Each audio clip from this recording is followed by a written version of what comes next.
Muy buenos días, chicos. Sean ustedes bienvenidos entonces al curso de Derecho Laboral y Mercantil y en esta oportunidad compartiendo con nuestros queridos estudiantes de Perito Contador y nuestros queridos amigos y compañeros de Perito en Administración de Empresas. Vamos a continuar con nuestra clase. La semana pasada estábamos trabajando precisamente lo que son los tipos de comerciantes, ¿verdad?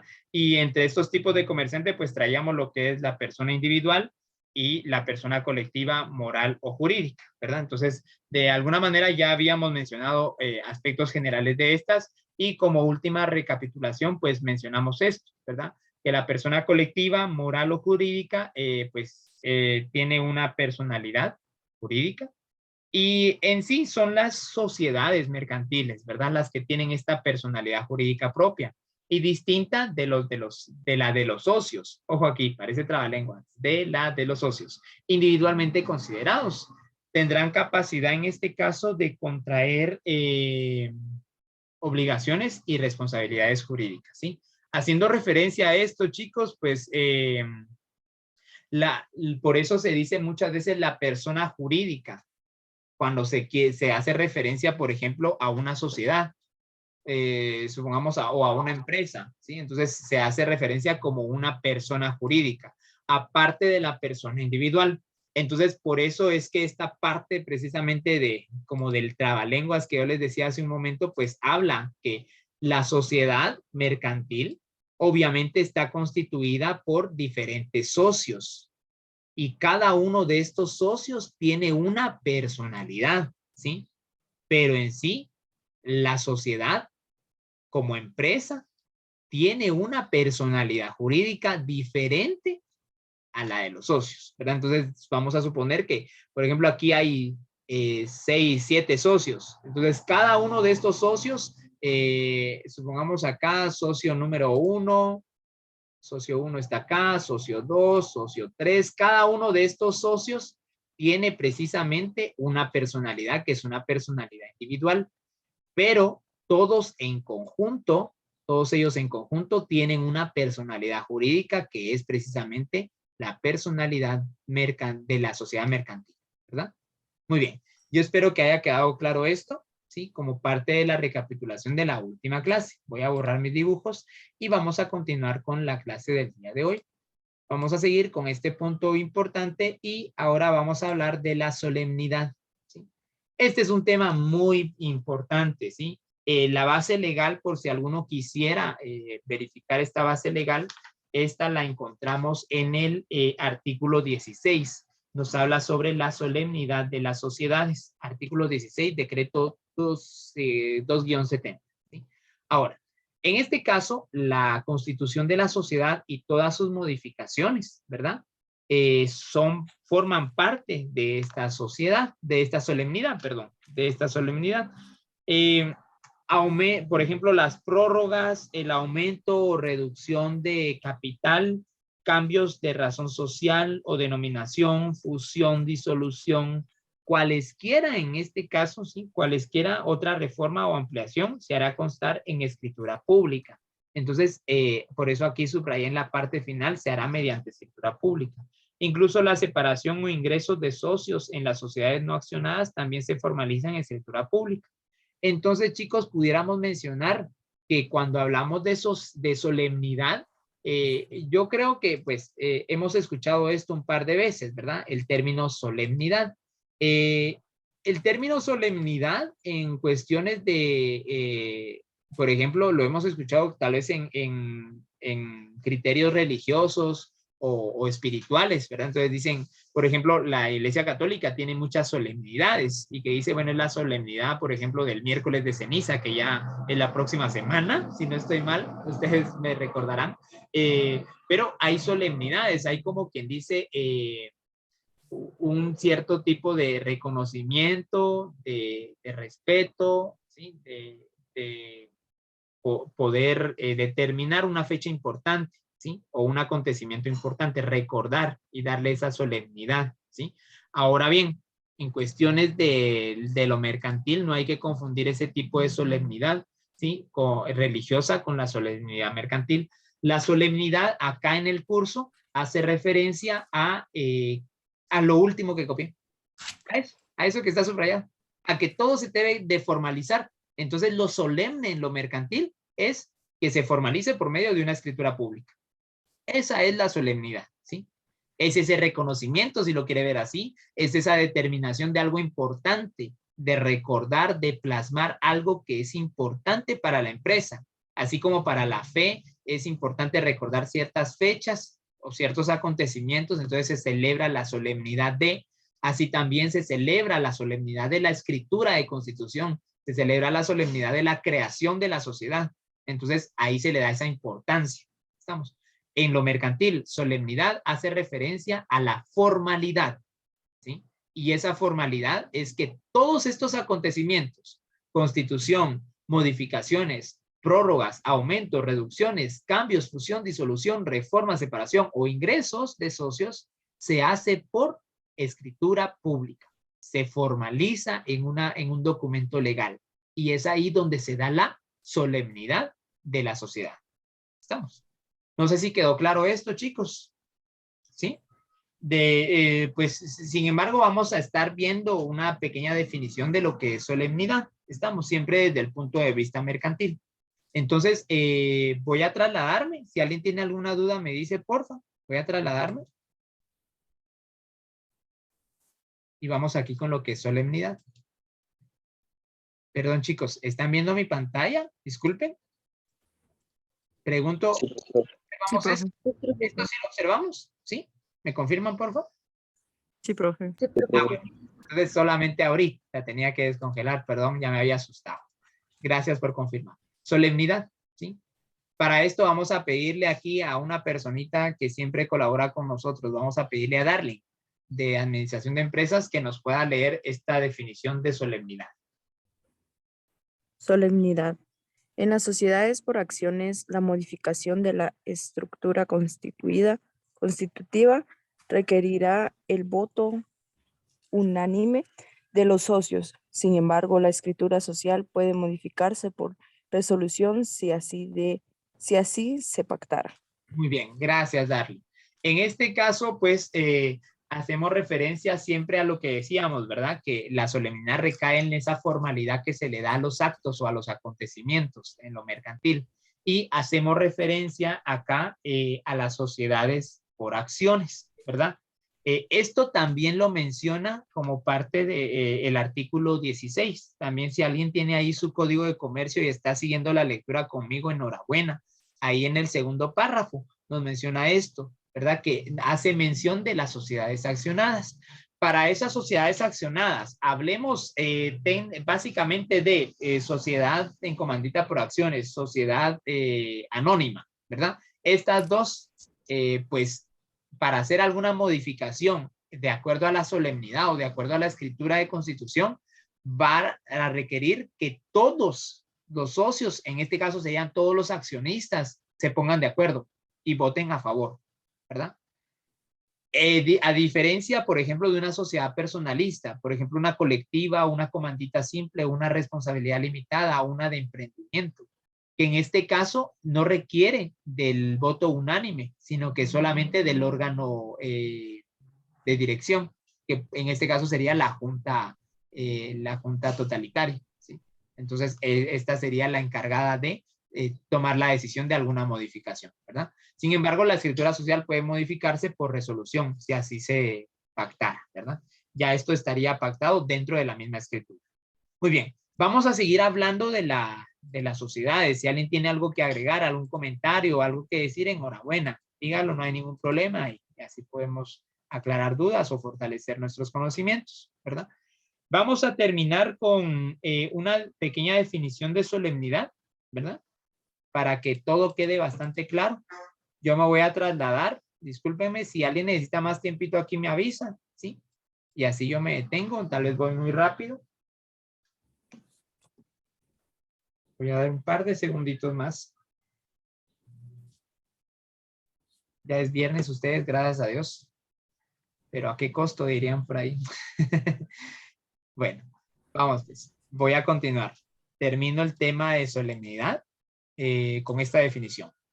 Significa, en teoría, que toda modificación de una sociedad debe quedar por escrito en la escritura pública.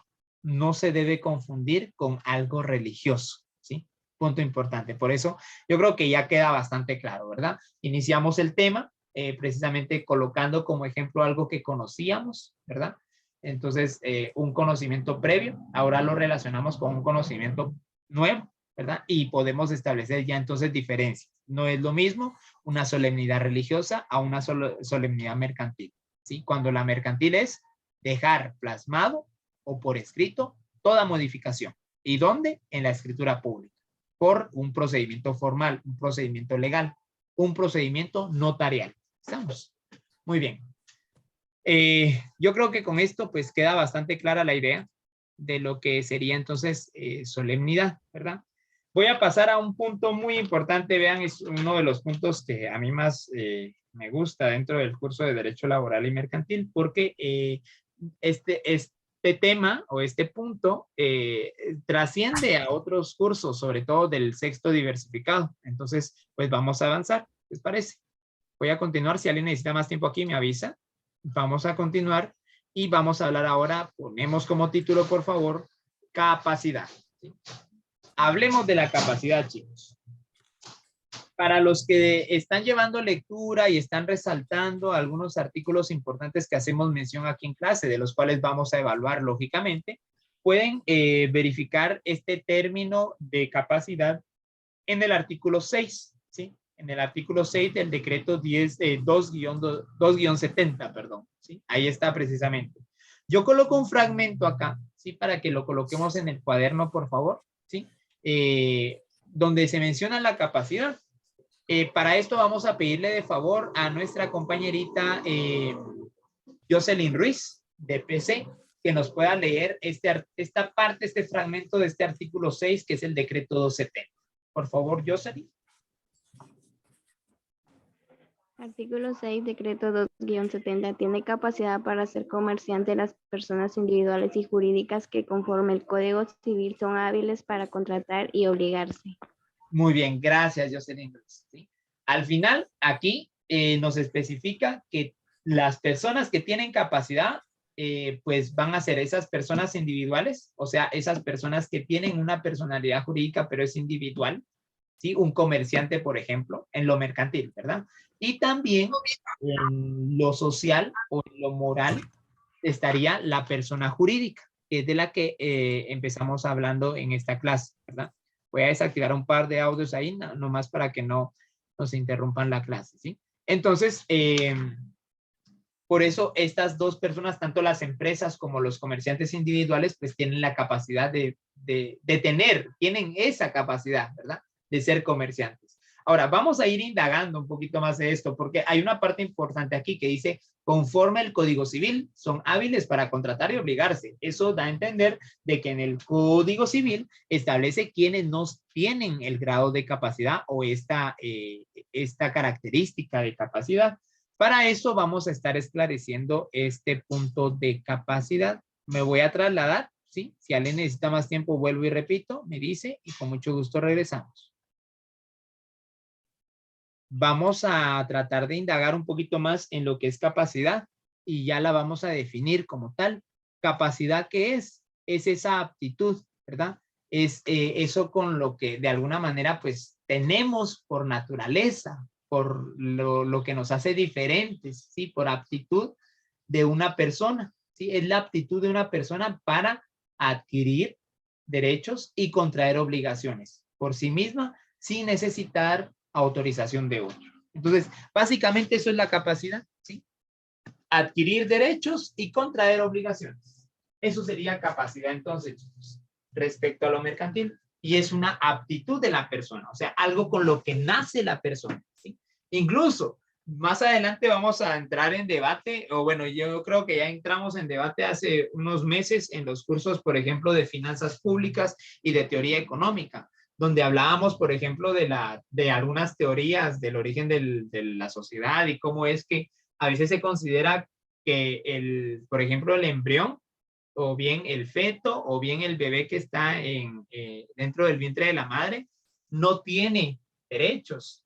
Entonces, por ejemplo, al legalizar, por ejemplo, prácticas de aborto o de interrupción de embarazos, Obviamente ahí no consideran los derechos que tiene el ser que se está formando, ¿verdad? Entonces ahí entramos en eso de la capacidad. O sea, este ser tiene la capacidad de poder adquirir derechos, el derecho a la vida, el derecho a que nazca. Entonces, pues ahí entramos en debate, ¿verdad? Entonces, desde ahí vamos a ver la capacidad y por eso alguno podrá decir, bueno, pero es que es chiquito, pues entonces la capacidad no tiene limitantes, tan solo con la concepción. En nuestro contexto, sí. Ojo, en nuestro contexto sí, o sea, Guatemala, en lo mercantil, sí.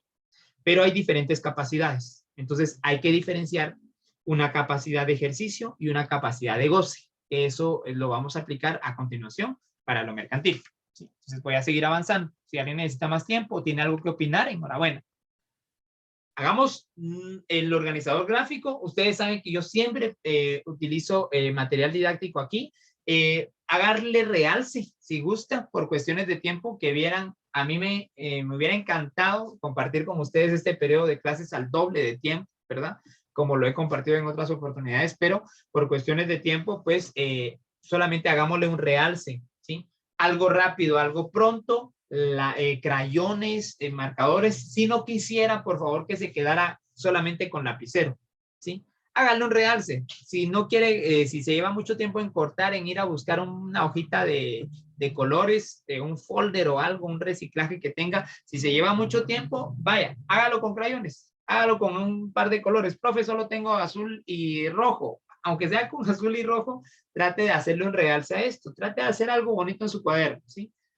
Así bien puntual y tratando de agilizar el proceso, ¿verdad? Discúlpenme, es por cuestiones de que de aquí los miro hasta de hoy en 8, entonces por lo mismo vamos a agilizar. Aquí están las dos divisiones, chicos, lo que les mencionaba hace un momento. O sea, tenemos capacidad, ya sabemos que es esa aptitud con la que nace la persona para adquirir derechos y contraer obligaciones, pero esa aptitud pues también se da como una capacidad de goce y así también como una capacidad de ejercicio, ¿verdad? Ahora bien, como capacidad de goce, ¿sí? Si gustan, voy a avanzar. Yo sé que ustedes están haciendo un cuadro, haciéndole realce, enhorabuena. Bien pueden dejar un pequeño espacio o suspender un momento ahí para que entremos en materia de cada uno. Incluso, si gustan, pueden hacer incluso como un cuadro comparativo, ¿no? Y desglosar el contenido que vamos a ver ahorita por debajo de cada título. Ya queda creatividad de ustedes. Lo que sí es que les suplico buenos cuadernos, ¿sí? Entonces, vamos acá. Capacidad de goce.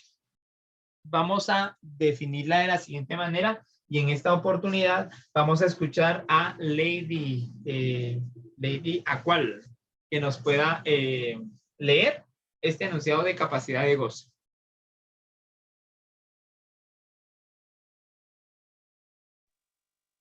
Capacidad de goce. Es la facultad que tiene una persona para adquirir derechos y es inherente a todo ser humano, sin importar edad, sexo, clase social o raza. Excelente, gracias, Lady. ¿Sí? La capacidad de goce entonces va a ser esa facultad. Vean, aquí ya hablamos más que de una aptitud, ya le cambiamos y pasamos a una facultad que tiene una persona para adquirir derechos y es inherente. O sea que aquí o sea, no va a ser categórico, no va a establecerse según algunas características, no. Aquí no importa, no va a importar la edad, el sexo, la clase social o la raza. O sea, toda persona humana, por el simple hecho de ser una persona, tiene esa capacidad de goce. Y por lo general, ojo aquí, punto importante, por lo general, la capacidad de goce recae en adquirir derechos. O sea, por ahí se origina, ¿sí? En adquirir derechos. Entonces, por lo general, toda la capacidad de goce podría ser, por ejemplo, derecho a la vida, derecho a la salud, a la seguridad. Todo es un derecho, ¿sí? En la capacidad de goce. Por ahí inicia. Posterior, pues sí va a contraer obligaciones, pero digamos que el inicio es, recordando el ejemplo que di hace un momento, ese derecho a la vida. Ese derecho desde el momento de la concepción. Entonces ya se da la capacidad de goce, ¿verdad? Entonces ya se tiene este derecho. Todos tenemos capacidad de goce, sin excepción alguna, ¿sí? Hoy por hoy, aunque usted ya no sea un embrión, un feto, un bebé que se está formando en el vientre de su madre. Aunque usted ya no sea esta persona y ya sea una persona adulta, usted sigue teniendo una capacidad de goce, sin excepciones. Es que usted es malo, usted es bueno, usted es ratero, usted es bien honesto, usted es político, usted es religioso, usted es diputado, usted es padre de familia, es hermano, tío, abuelo, usted siempre va a tener la capacidad de goce. Entonces, eso va a ser sin excepción, ¿verdad? Muy bien. Creo que quedó bastante claro esto, ¿sí? Vamos a continuar. Y ahora, pues lógicamente, ¿verdad? Vamos a hablar de la capacidad de ejercicio. ¿Qué les digo? Si alguien hizo su organizador gráfico, pues bien que pudiera anotar estas pautas principales ahí, ¿no? Con respecto a la capacidad de ejercicio, chicos, vamos a mencionar que es siempre la facultad. Vean ustedes que es lo mismo una capacidad de goce como una capacidad de ejercicio. Solamente que aquí la facultad es de una persona que va a ejercer personalmente sus derechos. En la capacidad de goce, usted los adquiere por el simple hecho de ser persona, de ser un ciudadano guatemalteco. Pero aquí usted los va a ejercer, usted va a hacerlos acción, usted va a actuar, usted va a exigir ese derecho, ¿sí? El ejemplo más claro de la capacidad de ejercicio es esa capacidad que se tiene al cumplir 18 años para votar y entonces hacer valer sus derechos, ¿sí? Esta, por ejemplo, yo considero que hasta el momento todos acá tenemos capacidad de goce o hemos tenido ya durante 17, 18, 20 años esa capacidad de goce. Sin embargo, esa capacidad de ejercicio el próximo año ustedes la van a hacer valer, van a ejercer esa capacidad de ejercicio, ¿sí? Donde van a ir a las urnas a elegir a nuestros nuevos funcionarios públicos, ¿verdad? Al cumplir 18 años y tener un documento personal de identificación, ya tienen capacidad de ejercicio. Por supuesto que con esta capacidad van a venir algunas limitantes y algunas excepciones, ¿verdad? Y es ahí donde entonces ya cae, por ejemplo, algunas normativas que van a regular el comportamiento de estas personas que ya tienen la capacidad de ejercicio. Por eso ahí ya está el Código Penal, el Código Procesal Penal, ¿no? Donde se regula de alguna manera las conductas antisociales que se tienen en la población. Y entonces usted ya tiene esa capacidad de ejercer personalmente sus derechos y también que lo juzguen y pueda adquirir obligaciones, ¿verdad?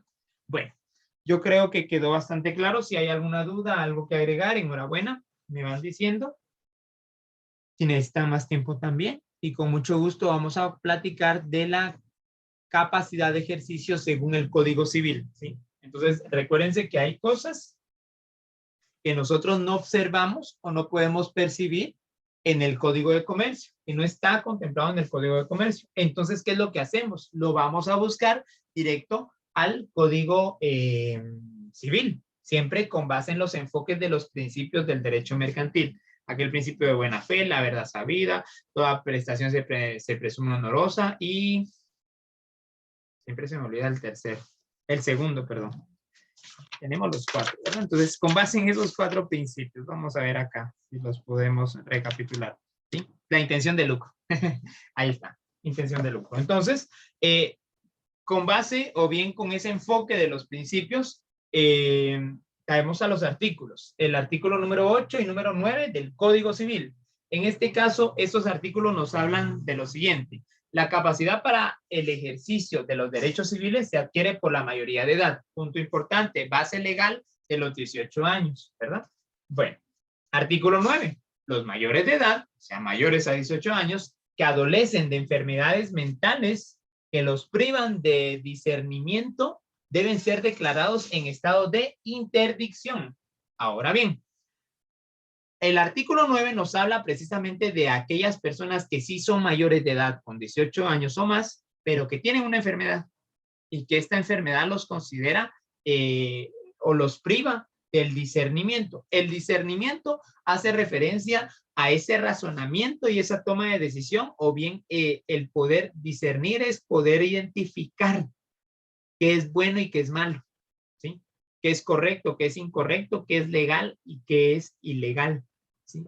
Entonces, si la enfermedad mental se aprueba de que está privando de discernimiento, o sea, está como que alejando de la realidad y de la toma de decisión de saber qué es bueno y qué es malo a la persona, entonces se declara en estado de interdicción. El estado de interdicción es aquel estado en donde no se considera capaz, ya no se tiene esa capacidad de ejercicio y por lo tanto no se le puede juzgar con las mismas condiciones. Entonces están intercediendo, si lo quieren ver así, por esta persona o este ciudadano. Ejemplo clarísimo de esto.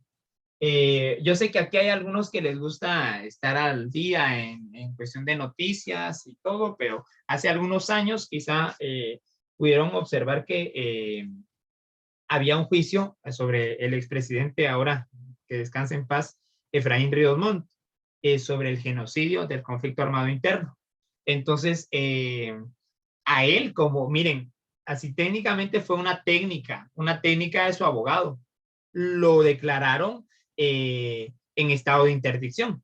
O sea, declararon de que él tenía una enfermedad mental que lo privaba de su discernimiento y por lo tanto no se le podía juzgar de la misma manera, ¿verdad? Pero como diría mi abuelita, queda al pelo, ¿va? Después de tantos años, pues sí, ya está enfermo el señor, ¿verdad? Pero ya, en paz descanse, me traen Dios, pero bueno, vamos a continuar, ¿verdad? Como ejemplo claro de este artículo 9. Si alguien tiene algo que comentar, aclarar, enhorabuena, no hay ningún problema. Interdicción. ¿Qué produce la interdicción? Produce una incapacidad, precisamente lo que yo les mencionaba hace un momento, ¿sí? Produce incapacidad absoluta de la persona para el ejercicio de sus derechos, ¿verdad? Entonces, ya no está capacitado, ya no tiene esa facultad, ya naturalmente ya no tiene esa aptitud, ¿verdad? Porque la enfermedad mental se lo ha provocado, el que pierda esa capacidad de poder ejercer sus derechos, precisamente la capacidad de ejercicio, entonces, ¿verdad? Pero los actos anteriores a tal declaratoria pueden ser anulados. Vean ustedes que por eso les digo, en el caso de genocidio que se vivió hace unos años, esto fue una estrategia, ¿sí? Bueno, pero ¿quiénes somos para juzgar, verdad? Pero técnicamente es utilizado como una estrategia. ¿Por qué? Porque los actos anteriores a tal declaratoria pueden ser anulados. Si se probare que la incapacidad existía notoriamente en la época en que se verificaron. Y entonces, por ejemplo, empezaron un montón de estudios respecto a desde cuándo empezó a tener padecimientos, por ejemplo, de Alzheimer. Y entonces a los 40 y pico de años, cuando estaba en pleno conflicto armado interno, pues se supone, según estudios médicos de los años de 1981, 82, 83 y 84, hace 30 años, según estudios médicos de hace 30 años, el señor pues ya presentaba algunos padecimientos de Alzheimer y de algunas otras enfermedades mentales. Entonces les digo, ahí está la estrategia, ¿no? Pero bueno, recordemos que no estamos en un curso del proceso notarial o proceso penal, ¿verdad? Sino que simplemente estamos dando pautas principales en el curso de Derecho Laboral y Mercantil. Entonces, si hay alguien que quiera opinar algo, algún comentario, algún agregado, enhorabuena, y si no, vamos a seguir avanzando, ¿sí? Me queda ya menos de un minuto, no, menos de 2 minutos. Vean, se está pasando rápido el periodo. Sí, después me va a quedar como alrededor de 15 minutos nada más, pero bueno, vamos a seguir avanzando entonces. Si alguien necesita más tiempo acá, enhorabuena. Coloquemos como título, por favor, este apartado, ¿sí? Disposiciones legales respecto a los comerciantes individuales, ¿sí? Disposiciones legales respecto a los comerciantes individuales, que son las personas naturales o físicas dueñas de una empresa mercantil, ¿verdad? Entonces, para esto tenemos una base legal, que es el artículo 335, ¿verdad? Aunque el artículo 2 también lo especifica, ¿verdad? ¿Quiénes son comerciantes? Entonces, ahí también, pues hay referencia en el artículo número 2. Ahorita me traslado al decreto 270 y vamos a colocar lo siguiente. Supongo que me voy a quedar aquí en esta sesión, entonces les voy a suplicar que se vuelvan a conectar. Para que no corte ninguno con el corte de sesión, voy a leerlo yo. El artículo 335 nos menciona lo siguiente. La inscripción del comerciante individual se hará mediante declaración jurada del interesado, consignada en formulario con firmas autenticadas que comprendan o que van a comprender lo siguiente. Ahí hay ciertos quienes están siguiendo la lectura, hay 5 requisitos o 5 puntos que tiene que contemplar esta declaración jurada, ¿verdad? Entonces, yo creo que venimos a trabajar esto en la siguiente sesión, ¿sí? Los espero entonces, chicos, en la siguiente sesión para ver qué más sigue acá con respecto a la capacidad y al comerciante individual.